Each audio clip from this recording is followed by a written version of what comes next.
오늘 우리가 읽은 본문은 바로 땅 주인과 소작민들과의 이야기를 비로 담고 있습니다. 여기서 땅 주인, 즉 포도원의 주인은 하나님이시고 관리하는 소작민들은 그 당시의 종교인들을 가리키고 있는 것입니다. 그러나 우리가 알아야 할 것은 여기 비유에 나타난 악한 농부들이 꼭 예수 당시의 유대 종교 지도자들에게만 국한되지 않는다 하는 사실이에요. 넓은 의미로는 하나님의 주권을 인정하지 않는 이 시대의 세속 지도자들과 그 추종자들을 생각할 수가 있습니다. 그리고 좁은 의미로는 주님의 진리를 안다고 하면서 이것을 왜곡하며 호도하는 데 앞장서는 자유주의 신학자들과 또 이단자들, 그리고 성도라고 하면서 교회 지도자라고 하면서 도무지 그에 합당한 삶을 살지 않고 그래서 하나님의 영광을 가리는 모든 사람들이 다 각 시대에 있어서 악한 농부들인 것입니다. 그러면 오늘 본문 이 포도원 비유를 통해서 우리가 얻어야 될 교훈이 무엇이겠습니까? 첫째로 교회의 기초는 예수 그리스도가 하는 거예요. 9절 말씀 보면 포도원 주인이 어떻게 하게 되냐, 와서 그 농부들을 진멸하고 포도원을 다른 사람에게 주리라, 그렇게 말씀해요. 후반전에 뭐라고 하냐면 포도원을 다른 사람에게 준다고 했어요. 여러분은 어떻겠어요? 여러분 매번 그렇게 지나칠 정도로 자기 이익을 구해서 비즈니스 주인보다는 내가 이 집에서 지금 월급 받고 먹고 사는데 이거 자기 이익만 위해서 찾아요. 계속 그러면 어떻게 해요? 잘리게 되겠죠. 너는 정말 주인의 이익을 생각하지 않고 너 이익만 찾는다. 참다 안 되면 잘리게 되는 거죠. 하나님께서 포도원에서 좋은 열매의 소출은커녕 아주 볼품없는 과실을 맺고 스스로 자랑하며 떠벌리는 이스라엘을 향해서 이사야를 통해서 책망하셨던 적이 있습니다. 이사야서 5장 4절 그 내용이에요. 내가 포도원을 위하여 어떻게 행한 것 외에 무엇을 더할 것이 있으려 내가 좋은 포도 맺기를 기다렸거늘 들포도를 맺으면 어찌 되는고. 못마땅하시다 이거죠. 지금 좋은 포도 기대했는데 들포도 맺었어요. 여러분 관리하는 데 필요한 모든 것을 준비해서 포도원을 농부들에게 맡겼는데 포도의 소출이 없다면 포도원의 존재 가치가 무엇이겠습니까? 그 포도원이 존재할 이유가 뭐였겠어요? 지금부터 이제 포도원을 어디로 생각해야 돼요? 여러분은 교회로 생각하셔야 돼요. 교회로 해야 될 일을 하지 못하고 있다면 이 교회가 이 땅에서 왜 필요하겠는가 하는 것입니다. 존재 이유가 없다, 그런 얘기죠. 더 이상 열매를 기대할 수 없다면 그 농부가 그냥 두겠습니까? 교회가 더 존재할 이유가 없다면 이 교회를 그대로 두시겠습니까? 이런 생각하셔야 된다는 거예요. 또한 열매를 맺었다고 해도 주인에게 합당한 소출을 받지 않는다면, 열매를 맺은 것 같은데 진짜 맺었는데 주인에게 바치지 않아. 누구 영광 우려하는 거예요 이거 지금? 그러면 누군가 하여튼 내가 교회 주인이야, 그리고 그런 사람들이 영광을 차지한다면 그 교회가 열매를 맺었다 한들 무슨 유익이 있겠는가 하는 거예요. 누구에게? 하나님에게. 합당한 소출을 바치지 않는다는 열매를 맺지 않는 것과 아무것도 다른 게 없다고 하는 것입니다. 오늘 본문을 보니까 단순히 소작물을 바치지 않는 것이 아니라 심부름을 갖던 주인의 종들을 때리고 죽이고 거기다 포도원 상속자인 주인의 아들까지 죽였어요. 포도원 상속자인 주인의 아들까지 죽였습니다. 이 누구예요? 포도원의 주인이 누구라고? 하나님이잖아요. 근데 그 아들, 그 누구예요? 예수 그리스도. 그 상속자까지 죽인 거예요. 열매를 맺지도 않고 맺혔다 하더라도 주인에게 바치지 않아. 그래서 좀 가봐라. 그랬더니 어떻게 해? 상속자까지 죽였다. 예수 그리스도까지 죽였다. 그렇게 이해하셔야죠. 자, 그런데 여러분, 그런다고 그들이 포도원을 소유할 수 있겠습니까? 그들의 악한 결과가 무엇이에요? 하나님께서 그들을 심판하시고 포도원을 다른 사람에게로 맡기기로 그렇게 결정을 했어요. 포도원을 다른 사람에게 맡기기로 그렇게 결정했단 말이에요. 이게 무슨 얘기냐면 10절과 11절 말씀 거기 보세요. 다시 한번 읽겠어요. 자, 지금 목이 안 좋아서 여러분 크게 한번 읽으세요. 10절과 11절 시작. 이것은 주로 말미암아 된 것이요 우리 눈에 놀랍도다 함을 읽어보지도 못하였느니라. 보세요. 이게 지금 잘 들으세요. 예수께서 포도원 주인의 아들까지 죽인 그들의 악한 행동에 대해서 시편 118편 22절과 13절의 말씀을 인용하시면서 포도원의 농부가 바뀌게 된 것을 언급하신 겁니다. 포도원의 농부가 바뀌게 된 것을 언급한 거예요. 본문 내용의 시제가 과거 형태지만 미래에 있을 일을 예언한 겁니다. 그리고 이 일이 이미 이루어졌어요. 어떻게 이루어졌어요? 그 대답이 11절 말씀이에요. 이것은 주로 말미암아 된 것이요 우리 눈에 놀랍도다.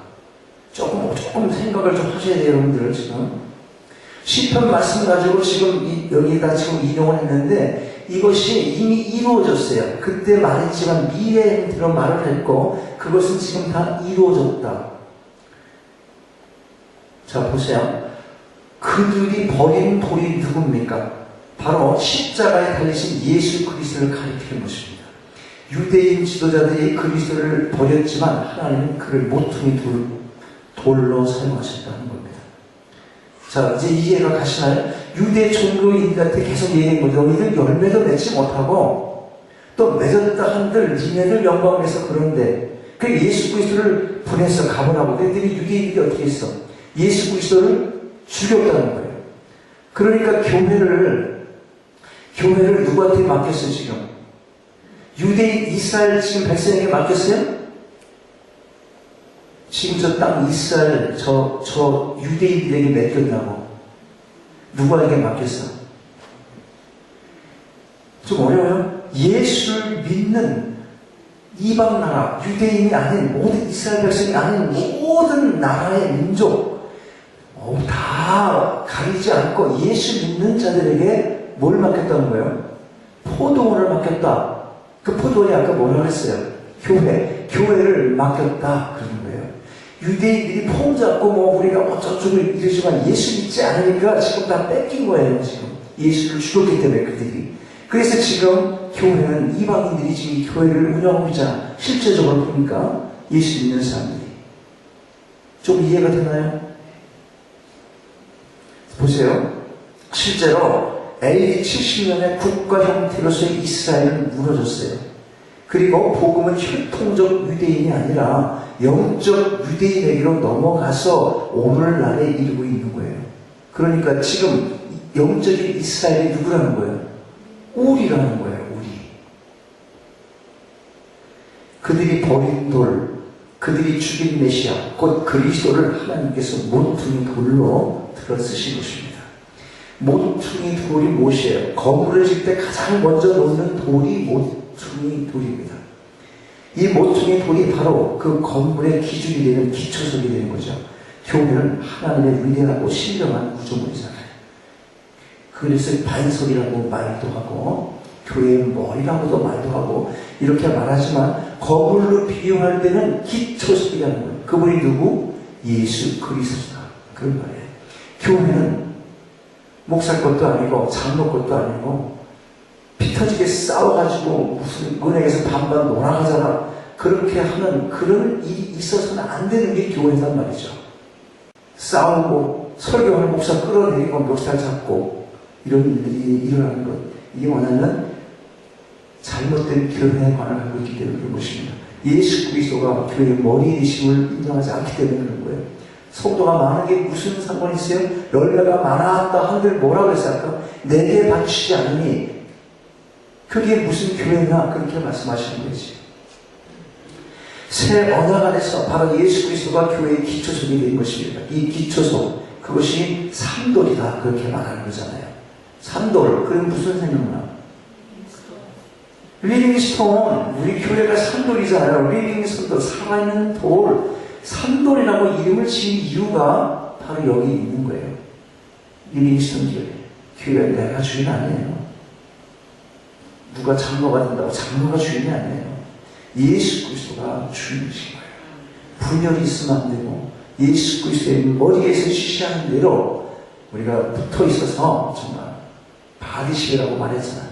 그래서 주님께서 원하시는 열매를 맺어가는 그런 교회, 그렇게 견고하게 세워져가는 교회가 바로 하나님께서 원하시는 교회라는 것입니다. 사람에게는 베드로전서 2장 4절 5절에 보면 그 산도를 말씀해요. 사람에게는 버림받이었으라 예수 그리스도 말씀하시는 거잖아요. 하나님께는 택하심을 보배로운 산돌이신 예수께 나아와 너희도 산돌같이 신령한 식으로 세워지고, 목회자가 우리 교회는 예입니다 해서 그렇게 몰고 나가는 그런 게 아니고 산돌같이 신령한 식으로 성령께서 끈으로 묶어주고 모아주고 그 주님께를 인도하는 교회로 갈 때 교회가 아름답고 견고하게 성장해 가는 것입니다. 그래서 내가 이런 데서 교회에 와가지고 개돈 뭐지 그거? 단짓기도 하지 말라고 그러고 다단계기도 하지 말라고 그러고 그 다 이유가 있는 거예요. 탁구대도 놓지 말라고 그러고 탁구 치다가 지는 기분 나빠서 싸우고 예배드리고 아주 맥떨어지는 거예요. 치사하게 친다고 그러고 감정 상하고. 그렇게 한 이유가 바로 온전한 교회를 이루어가기 위해서 그러는 거예요. 우리가 약하니까. 그러니까 재미있어 없어. 시작. 그래서 재미없나요? 네. 네. 정말 우리가 주님을 머리로 하는 교회로 성장할 필요가 있는 것이 굉장히 중요합니다. 이 시대에 있어서 그렇습니다. 여러분, 교회의 기초소는 바로 예수 그리스도십니다. 여러분 온전한 기초가 되게 하셔서 우리 교회가 튼튼히 자라갈 수 있게 되기를 바랍니다. 포도원 비유를 통해서 우리가 얻어야 될 교훈 두 번째는 모두가 청직이라는 사실이에요. 청직이라는 말은 성도의 책임을 너무도 잘 표현하는 말입니다. 오늘 본문은 청직이, 이 청직이는 주인의 명을 받아서 자기가 맡은 부분을 잘 관리해야 한다는 그런 교훈을 주는 것입니다. 1절 말씀 봐요. 1절 말씀 보니까 예수께서 비유로 말씀하시되 한 사람이 포도원을 만들어 산 울타리로 두르고 지옥자는 틀을 만들고 망대를 지어서 농부들에게 새로 주고 타게 갔더니, 포도원 주인은 포도원을 가꾸는 데 있어서 일하기 쉬운 모든 시설을 다 갖추어 놓고 농부들에게 맡겼어요. 그리고 타국으로 갔습니다.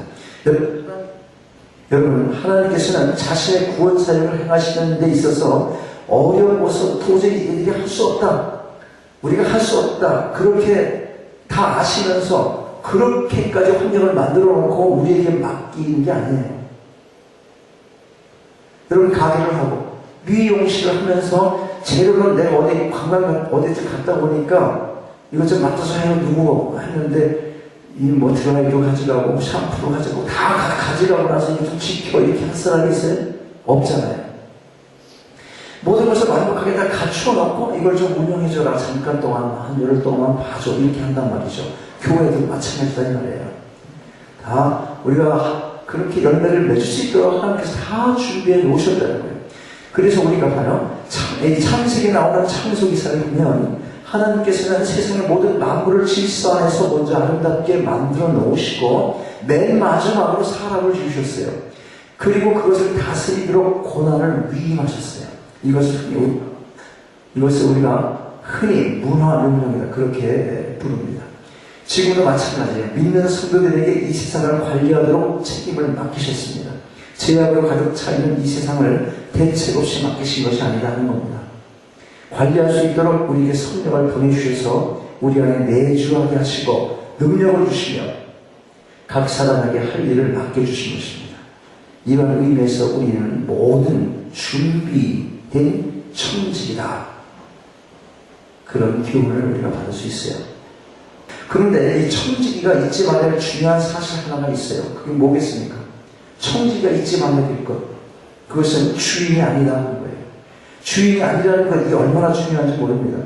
자신의 위치를 확실히 알고 막 일하는 사람은요, 자신의 그 고난 이상의 일을 넘어가지 않아요. 자신의 고난 이상의 일을 결정하지 않아요.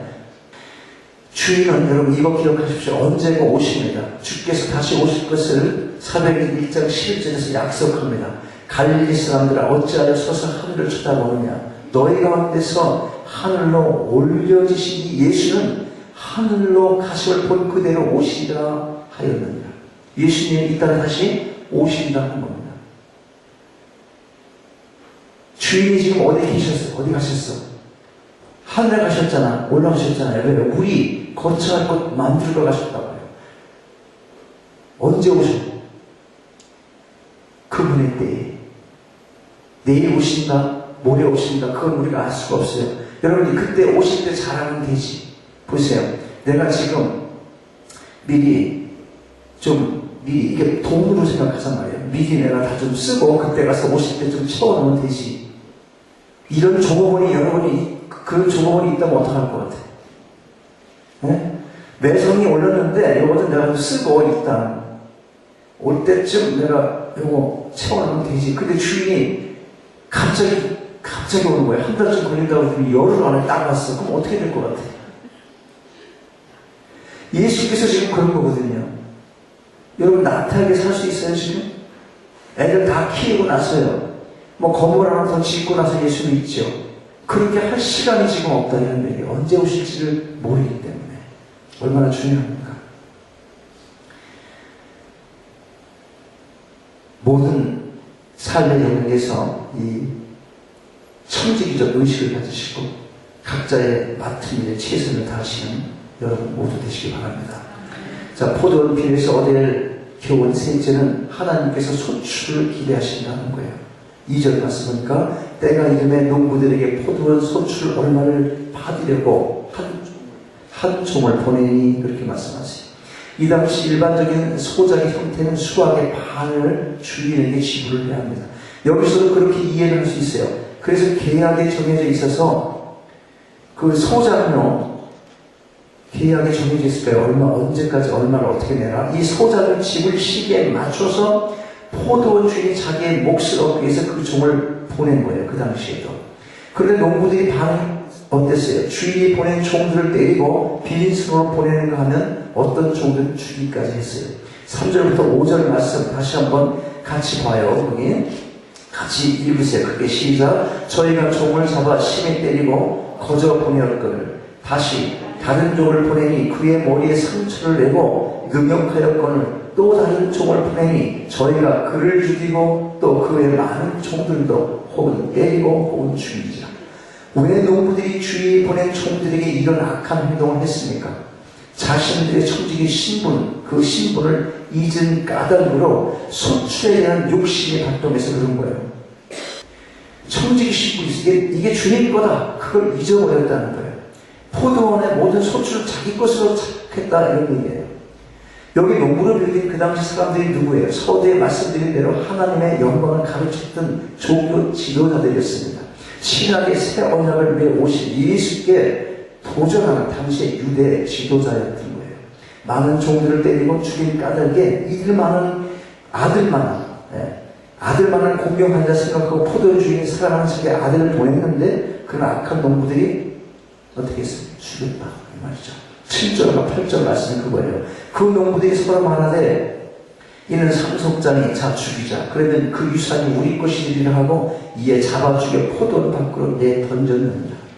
상속자가 누굽니까? 그들은 바로 예수 그리스도를 십자가에 못 박은 것이에요. 바로 상속자를 십자가에 못 박았다는 말이죠. 이 시에 어땠습니까? 주께서 맡겨주신 일이 이미 주님을 위한 일이 아닌 경우가 얼마나 많은지 모릅니다.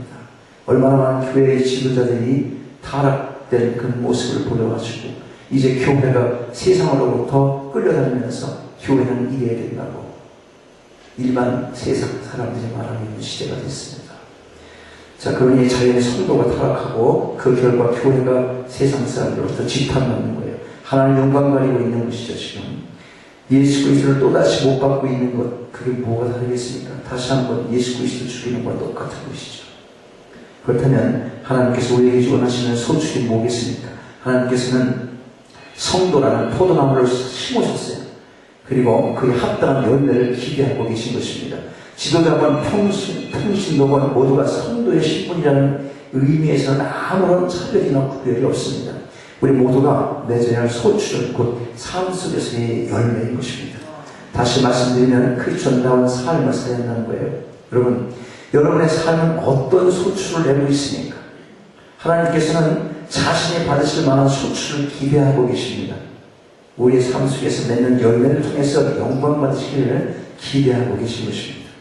여러분 각자의 삶의 자리에서 시간과 정열과 정성을 바쳐서 하나님께서 기쁘게 받으실 만한 삶의 열매를 맺게 되시기 바랍니다. 자, 말씀을 간단히 정리합니다. 예수 그리스도가 교회의 기초가 되십니다. 그분이 교회의 머리시고 그분이 바로 교회의 주인이십니다. 그리고 이 시대를 살아가는 성도는 이스라엘 백성들이 하지 못한 그 역할을 감당하며 주님의 몸된 교회를 이루어 나가야 하는 것입니다. 그러므로 우리에게 필요한 것이 청지기적 자세입니다. 청지기적 자세.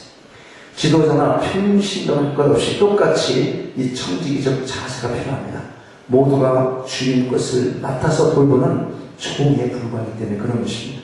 여러분 각자에게 맡겨진 사명, 그것이 무엇이든 열심히 이루어 나가시기 바랍니다. 그래야 우리 주님 다시 오시는 날 잘했다 칭찬받고 마침내 하늘나라 그 영원한 기업을 물려받게 되는 복을 누리게 되신 여러분 모두가 다 되시기를 주님 이름으로 축원합니다.